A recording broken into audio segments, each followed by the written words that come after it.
That coming out of the break was Martin Gramatica. Son plays for USF Bulls, a kicker, and I saw his lifeguard booth this weekend at the Fit Fest. Hold on. I sent a message. We've got a very important guest here, so we do. We can. All right, you're on, Randy. Let's go. We can kibitz in a minute. Right now, I'm hanging out with Raul Rosas Jr. Gets back in the octagon. I'm going to do something that a lot of people don't do, Raul.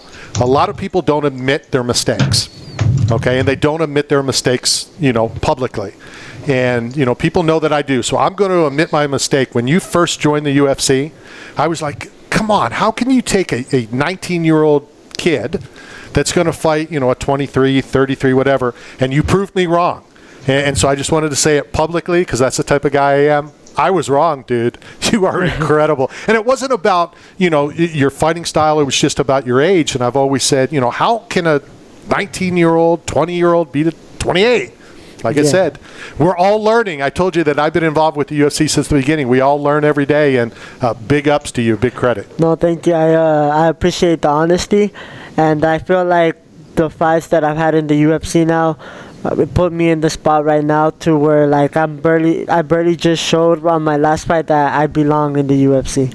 Well, you showed that at the beginning, too. Like we saw some fights last night at the Dana White Contender Series, and, one guy, and we talked about, people being scared. He quit before the fight even started. Let's go back, and I know you've talked about it a lot, but this is the first time that we've talked. What was that beginning like? First getting the contract and then fighting in the biggest MMA organization in the world. I visualized this. So before turning pro, I told my manager, how many fights do I need to be on Contender Series, and he told me 5, and I said okay. So I went to fight January, February, March, April, May, and then I got to 5-0 pretty quick, and then I was like, okay, here's the 5 fights that you asked me for. And then he told me, okay, we're gonna try to get you on. And then when I finally got the call, okay, we got you September 20 versus this guy, I was like, hell yeah. To me, I was just like, this is my opportunity, and so I was calm and relaxed because I was like, whatever happens is going to happen, but I trained so hard for that moment, and I was ready to finally take a chance of that opportunity to put me where I wanted to be. And to prove what you knew that a lot of fans and some media had no idea about. Yeah, especially a lot of people that knew more of me, knew that I was going to win that fight, but they were like, this is going to get the contract. And I feel like me and my family were the only ones that knew that I was going to get that contract, but a lot of my close friends and stuff knew I was going to win the fight, but were doubting about the contract. So and I know this is just the beginning of fight week, how is this week different? How was last fight week different from that very first time? I feel like this was different because it's special, it's once in a lifetime, but it's because I feel like I keep getting bigger and bigger as a fighter. My name keeps getting bigger and bigger, so I feel like there's a little more eyes coming into my fight every time. After I win this fight, for my next fight, more people are going to tune in. It just keeps growing and growing, so I feel like that's the only difference, but I'm locked in and focused. Will it be difficult not to see all of the distractions that's outside, being the Sphere, being the Mexican Independence Day, being everything that's put on the event? I mean, I know the fight is the most important, but how do you stay 100% focused on that and not the surroundings and everything that's going on? I feel like it's a mentally preparation for in camp as well. I mentally prepare myself that when I get in there, I'm just going to be locked in on the fight, and after the fight, I get to enjoy the rest of the show. When you sign the UFC fight poster, is it always in the same location? Do you do something different? I've always asked fighters this. Do you change things up or anything like that? I like changing it up, yeah. Different parts of the poster, I like changing it up.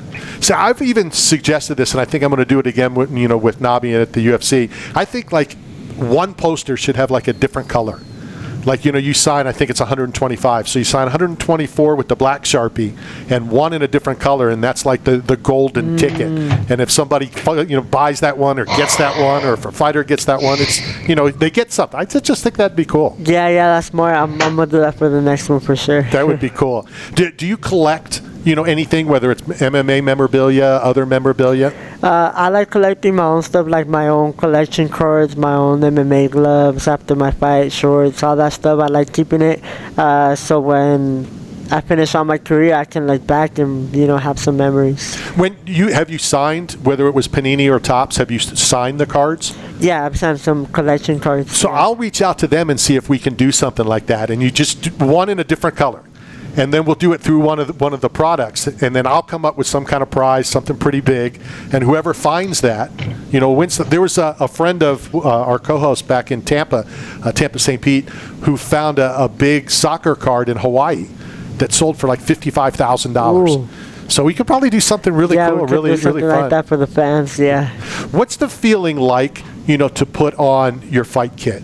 Your name on the back, your team wearing the fight kit with your name on the back. It's something special because it's something I visualized, but now having my name on them and stuff, it's just like it's a great feeling, especially after the fight, and then knowing like we have all these new stuff. It's a great feeling for sure. What's the craziest, funniest, strangest thing that's ever happened to you, with you, involving you in the middle of a fist fight? And a lot of times people ask, am I talking MMA? It could be any fight. Just something strange. It started when I asked a fighter something, and he was fighting, I think it was Connor, and he said that, he heard the accent or he heard something from the opponent's corner, and he started to daydream. What's the movie? Inglourious Bastards. So he's starting to... German. Or it was a German fighter that he was fighting, and he started to see this movie in the middle of a fight, where he just kind of drifted for about 15 seconds. Anything crazy like that happen to you? Nah, probably just my pro debut. Like I was waiting in the back too long, so when I got I was sleepy, I was fighting my sleep, like trying not to fall asleep.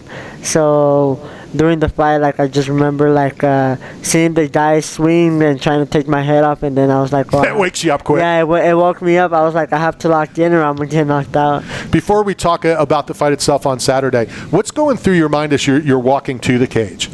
Nothing. I'm just calm and relaxed, knowing that all my preparation went well. Just calm and relaxed and excited to put on the performance. How do you stay?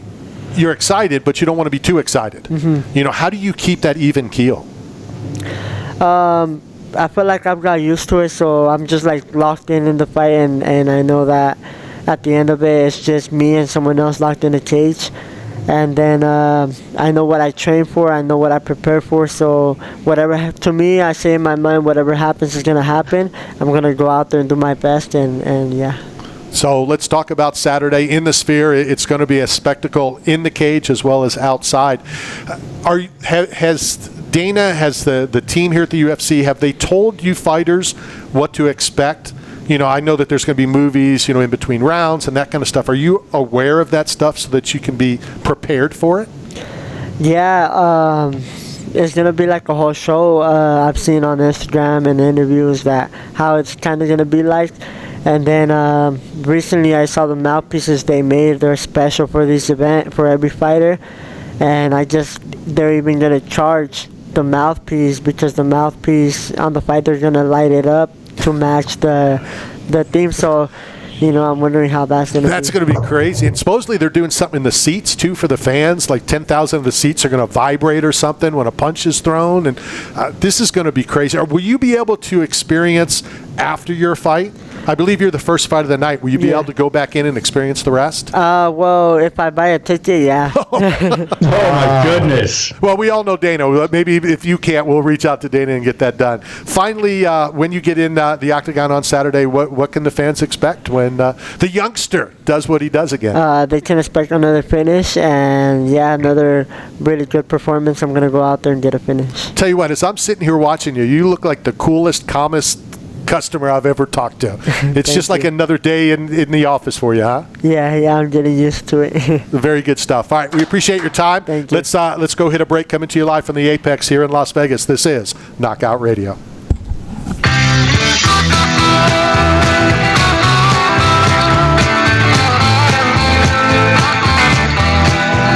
D'Lo Brown from NWA Team, and right here, right now, you're listening to Talking Sports with Randy Harris.